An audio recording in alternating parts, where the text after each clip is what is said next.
Hello student. तो जैसा कि मुझे बिल्कुल बिलीव नहीं था कि मेरा नंबर 82 आएगा, क्योंकि मैं 100% श्योर थी कि मेरा 106, अगर चलो एक दो नंबर कटता है तो 103, 100 इतना तो आएगा। और मुझे ये भी पता है कि मेरा जो नंबर कहाँ कटेगा, और मैंने पूरा लिखा भी है कि मैंने कहाँ कहाँ गलत किया है। अगर बात करें बायोलॉजी की, तो मेरे उसमें सिर्फ 2 ही नंबर जो थे वो गलत थे, और मुझे वो पता भी है क्वेश्चन। एक क्वेश्चन था कि वो लिम्फेटिक ग्लैंड से था, तो मैंने गलती से उस पर थाइमस टिक कर दिया था, जिसका मतलब जो स्प्लीन होगा, ठीक है। तो ये मेरा जल्दी से गलती हो गया था। और ऑक्सीजन से क्वेश्चन पूछा था सेल एलोंगेशन का, तो मैंने साइटोकाइनेन टिक कर दिया था। तो ये मेरा बायोलॉजी में 24 में से 2 जो क्वेश्चन थे ये गलत थे, तो मेरे 22 बन रहे थे, ठीक है। तो एंड जो फिज़िक्स का था उसमें मेरे लेंस से जो न्यूमेरिकल थे वो गलत थे। एंड एक जो स्केप वेलोसिटी सा था वो सही था। और हाँ, ये जो इलेक्ट्रॉन बोल्ट था, तो मैंने इलेक्ट्रॉन जल्दी देखा नहीं, और बोल्ट पे मैंने पोटेंशियल डिफरेंस पे मतलब टिक कर दिया, उसका वो एनर्जी होना चाहिए था।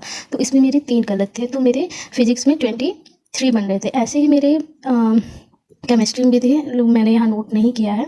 एंड और फिर नर्सिंग एप्टीट्यूड की बात करें तो उसमें सिर्फ मेरा एक ही गलत था, क्योंकि वो जो न्यूबॉर्न में वैक्सीन कौन सा दिया जाता है, बीसीजी दिया जाता, लेकिन मैंने गलती से डीपीटी पे टिक कर दिया था। थोड़ा मुझे कन्फ्यूज़न था, तो मेरा ये गलत हो गया था। और इंग्लिश में तो मेरे थोड़े कम आ रहे थे, 90 मार्क्स आ रहे थे। उसमें 2-3 क्वेश्चन गलत थे, तो मैंने यहाँ जगह नहीं था तो मैंने इसलिए नोट नहीं किया। और मुझे बिल्कुल भरोसा नहीं था कि मेरे 82 मार्क्स ही आएंगे। एंड मैं 100% श्योर थी कि मेरा सिलेक्शन गवर्नमेंट कॉलेज में हो जाएगा। और मैं अपने रिजल्ट से बिल्कुल सेटिस्फाई नहीं हूँ, क्योंकि मैंने पूरा किया था। और ये नहीं है कि ये मेरा फर्स्ट अटैम्प्ट था, ये मेरा थर्ड था, और मैं पूरी तरह से प्रिपेयर होकर गई थी, क्योंकि मुझे पता है कि मैंने 2 साल में कहाँ गलती की थी। मैंने अपना पेपर ये नहीं है कि जल्दी टिक कर दिया, मैंने पूरा टाइम लिया, पूरे रिलैक्स होकर। ये नहीं कि मैंने जल्दी से OMR गलत फिल दिया। ये मेरे साथ एक भी ऐसा क्वेश्चन नहीं था कि मैंने OMR जो गलत फिल किया था, ये बिल्कुल नहीं हुआ था मेरे साथ। और इवन मेरे पास 20 मिनट बचे भी थे, और उसमें मैंने 2-3 बार चेक भी किया था कि मिस्टेक तो नहीं। एंड मुझे बिल्कुल बिलीव नहीं हो रहा है कि मेरे 82 मार्क्स आएंगे। ठीक है, अगर 5-6 नंबर कटते तो कुछ ठीक है, समझ में आता। यहाँ तो इतनी बड़ी नंबर में गैप आया है कि समझ में नहीं आ रहा ये कैसे हुआ। एंड ये नहीं है कि मतलब देखो, लास्ट ईयर था मेरा, मुझसे गलती हो गई थी, लेकिन इस साल मैं पूरी तरह से प्रिपेयर थी। एंड अभी रिजल्ट ना आने से पहले भी मैं श्योर थी कि मतलब मेरा 100% गवर्नमेंट कॉलेज में सिलेक्शन हो जाएगा।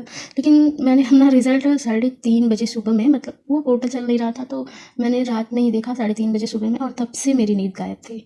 एंड मेंटली इतना ही डिस्टर्ब हूँ, मैं क्या बताऊँ कि मतलब इतना कम नंबर कैसे आ सकता है। एंड बस अब कुछ समझ नहीं आ रहा। और ये भी नहीं कि न्यू गवर्नमेंट कॉलेज खुलेंगे, ऐसा कोई है नहीं। एक ऐसे ही चैनल है, उस पर कुछ बता रहे थे कि मतलब अगस्त से खुलेगा, लेकिन 2023 से ही खुल रहे हैं, आज तक नहीं खुले।